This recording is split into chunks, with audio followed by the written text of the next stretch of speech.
If you're experiencing yung kagaya ng na-experience ko, turn to God.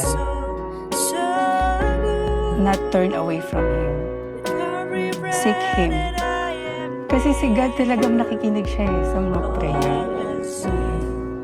Alam niya yung mga pain mo, yung grace.